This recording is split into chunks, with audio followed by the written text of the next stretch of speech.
వీరికి సమస్య వచ్చింది, వీరికి ఇబ్బంది వచ్చింది, ఎవరో ఏదో కార్యం చేశారు. అయితే వారు రచ్చబండ కూర్చొని దాని సమస్యను పరిష్కరిద్దాం అనుకున్నారా?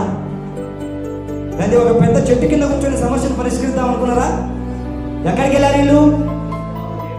దేవుని యెహోవా మందిరంకి వెళ్ళారు. వాళ్ళు యెహోవా మందిరంలో కూడి వారి సమస్యను పరిష్కరించాలనుకున్నారు.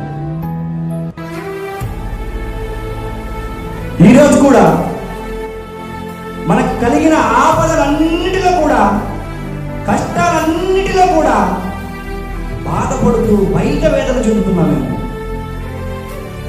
బాధపడుతూ ఎవరికి చెప్పుకోలేని, దిక్కుతోచలేని స్థితిలో బయట మనం చెప్పుకుంటున్నామేమో, కానీ మనుష్యులు మనం తీర్చలేము మన బాధలు. మన కష్టాలు ఎదుటి మనిషికి చెబితే ఏం చేస్తారంటే ఇందులో కొంచెం హేళన చేస్తారు.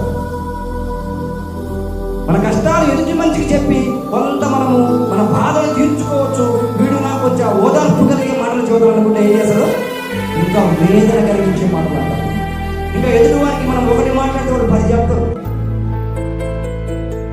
కానీ యెహోవా సన్నిధికి వచ్చి ఆయన హృదయమాన మనం మొరపెట్టుకోగలిగితే మన ప్రార్థన ఆలకించేవాడు.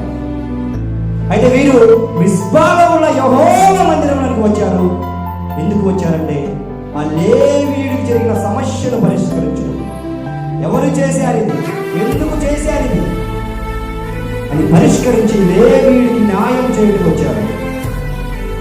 దీంట్లో మనం గమనించాలి, తప్పు చేసిన ఏ గోత్రం, తప్పు చేసిన వాళ్ళు ఏ గోత్రం? వాళ్ళు ఉపపత్తిని పాడు చేసింది విన్యాయం గోత్రం. తప్పు చేసిన వాళ్ళు ఒక గోత్రపు వారు, తప్పు చేసిన వాళ్ళని ఖండించి బుద్ధి చెప్పడానికి వచ్చిన వారు 11 గోత్రపు వారు. మరి ఇప్పుడు 11 గోత్రాలు కలుసుకుంటే ఒక గోత్రాన్ని దరిద్రులు కొట్టలేవా? 10 మంది మనుషులు ఒక మనిషి గోత్రం ఉంటారు. కొట్టలేదు, కొట్టడం కూడా కాదు, కుదిరితే ఏ పాటకు ఆ పాట కూడా చేస్తారు.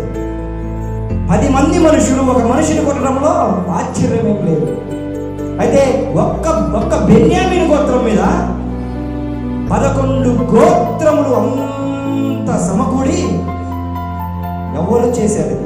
దీన్ని ప్రశ్నించాలి, అడగాలి, నిందితుడు ఎవరు పట్టుకోవాలి, అతన్ని శిక్షించాలని యెహోవా మందిరంలో వాళ్ళు కూడి అందరూ మాట్లాడుకుంటున్నారు. ఏందయ్యా, ఏం జరిగింది అక్కడ అడుగుతారు కదా సమస్యలు. పోతే ఆ ఏందయ్యా సమస్య కొంచెం అడుగుతారా అడిగితే ఈ లేవీయుడు చెప్పారు,